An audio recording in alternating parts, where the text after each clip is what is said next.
السلام عليكم ورحمة الله وبركاته. كيفكن صبايا؟ شو أخباركن؟ طمنوني عنكن. واليوم رجعنا لكم بفيديو جديد إن شاء الله ينال إعجابكم. بتمنى تكونوا عم تستفيدوا من قناتنا ومن جميع الفيديوهات اللي عم ننزلها، وإن شاء الله تكون عم تنال إعجابكم. نحن اليوم رح نتحدث عن صبغ الشعر البلاتيني مثل ما شايفين معنا بالصورة. هلا نحنا بنعرف انه لدرجة البلاتيني بيجي اكتر من درجة. عندك البلاتيني الفاتح، عندك البلاتيني متوسط، عندك البلاتيني بيجي لدرجة البياض مثل ما شايفين معنا بالصورة. في درجات كتير للبلاتيني. ممكن يكون عندك بلاتيني على شوية فضي، على قليل من الرمادي. يعني نحنا بدنا نعرف اللون اللي بدنا اياه، وبدنا نحدد لون الارضية لازم نوصلها قبل ما نشتغل على اللون البلاتيني. يعني فرضا عنا صبية صابغة شعرها بالألوان الغامقة، فرضا الأسود، أو صابغة شعرها من درجات الأحمر، تتأكد إنه صعب كتير توصل لدرجة البلاتيني. يعني رح يضرب شعرها بالسحب، حيضرب شعرها على نحاسي، ما رح يعطيها درجات التفتيح المضبوطة للون البلاتيني. اللون البلاتيني بده درجة تفتيح كتير مضبوطة لحتى يطلع معنا اللون مضبوط. نحنا رح نعمل تفتيح للخصال، ورح نشوف الدرجة اللي حيوصل إلها الشعر، وهون وقتها بننفذ الرنساج المطلوب حتى يطلع معنا اللون مظبوط. يعني فرضا نحنا شعر طبيعي، رح نشتغل الشعر البلاتيني على شعر طبيعي. فرضا الشعر طبيعي بنحط المادة على الشعر مباشرة، ورح يطلع معنا ان شاء الله بشكل مظبوط. فرضا نحنا الشعر ماله طبيعي، رح نشتغل بالشعر مثل ما رح احكي انا. رح نعمل غسيل لون الصبغة من الشعر حتى ننظف الشعر تماما من الصبغات القديمة، ورح بعد منها نصبغ الشعر من درجات الاشقر الفاتح. فرضا رح نصبغ 7/1 درجة الاشقر الرمادي متوسط. بعدين بنعمل خصال رح تعطينا الخصل البلاتيني. هلا نحن الفيديو اللي حنشوفه اليوم، هلا عنا هي الصبية بس عند منا كانت الجذور اسود وشعرها بلاتيني. هي حبت تفتح الجذور حتى يصير عند منا لنفس الدرجة. التفتيح الشعر حيكون مثل ما شايفين لك، وهي اللون عنا كتير صافي، وهذا اللون بيعطيك اي درجة لون بلاتيني بتحبيه. لو فرضا حبيتي تصبغيه بالبلاتيني على بياض، هذا السحب كتير مزبوط عند الصبية. مثل نحنا حكينا كتير عن طريقة سحب اللون، فيكن تفوتوا على الفيديو وتشوفوا طريقة سحب اللون المضبوطة حتى يعطيكم اللون المطلوب. مثل ما حكينا، لازم لما نسحب اللون يكون الشعر كتير نظيف. يعني ما عندك صبغات متراكمة بالشعر حتى يطلع معك اللون مزبوط. هلا نحن هون مثل ما شايفين السحب مزبوط.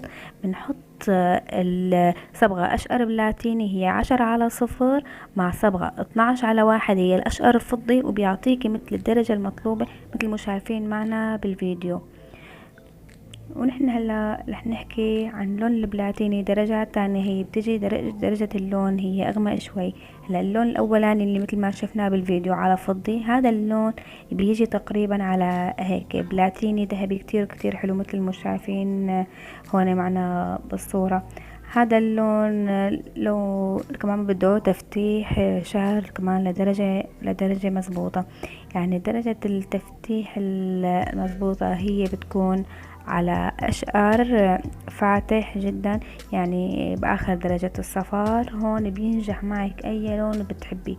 هلا إذا عند منك أنت سحبتي خصل ميش وطلع عند منك فيها درجات النحاس الغامق، فيها درجات الأصفر الفاقع كتير، إجباري أنت بدك تطفي باللون الأغمق من البلاتيني. يعني اللون 10 وال12 هي صعب كتير كتير تطفيه بهي الألوان. بدك اما تطفي بالالوان الاغمق شوي، يعني البلاتين الغامق 10/0 ممكن 9/0 او 9/1، ونحط نقطة من صبغة بنفسجي اذا كان الشعر عنا على اصفر، لانه البنفسجي حيمحيلنا الاصفر. ونصبغ الشعر مثل ما شايفين هون عنا. هذا السحب عند الصبية معه مزبوط بشكل تمام.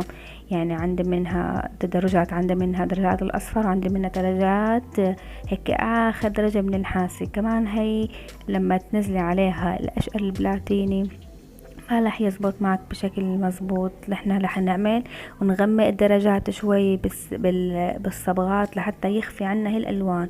هلا صبغنا الجذور صبغة 7/1، هي اشقر الرمادي المتوسط، والاطراف حنصبغها بصبغة 9/3 وحدات، يعني الاشقر الرمادي المكثف، حتى يطفي لنا معنا الالوان كل الالوان المزعجة.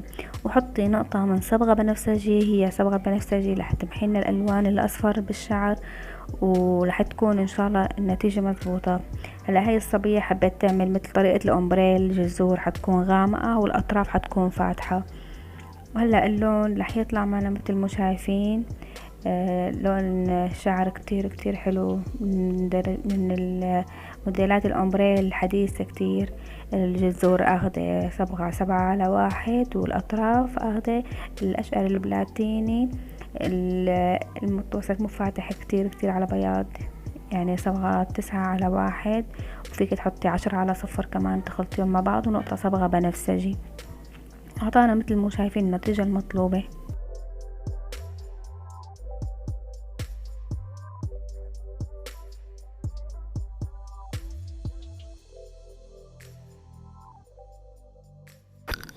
كمان انا هلا رح اورجيكم فيديو جديد كمان لسحب كتير مزبوط. هذا لما احنا يصل عنا الشعر لدرجة سحب كتير مزبوط، عنا 100 طريقة لحتى نصبغ الشعر حتى بدون صبغة، حتى يعني بس بالرنساج بيركز معنا. هلا مثل شعر الصبية اذا بنعمله رنساج بس بنقطة اسود، نقطة صبغة سوداء، رح يطلع اللون كتير كتير حلو، رح يعطيني بدرجات الاشقر البلاتيني الفضي كتير حلو.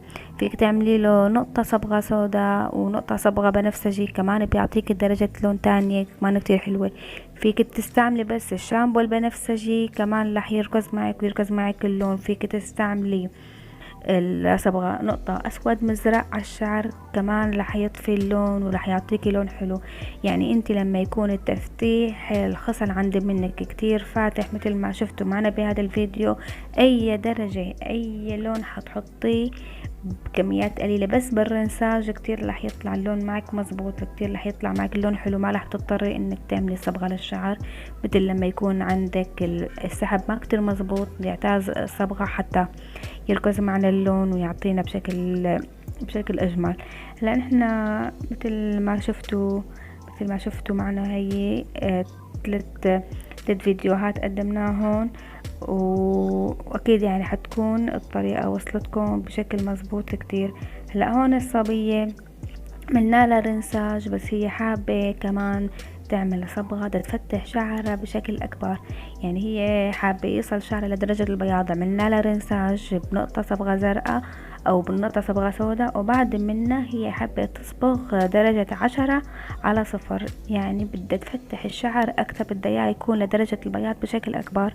بعد الرنساج عملنا الصبغة، وهيك رح يكون معنا اللون كتير فاتح ورح ينجح معنا اللون مثل ما شايفين معنا بالفيديو. هذا الصبية اللي طالبته اللون هذا لازم يكون عندك التفتيح كتير ممتاز حتى يعطيك هذا اللون.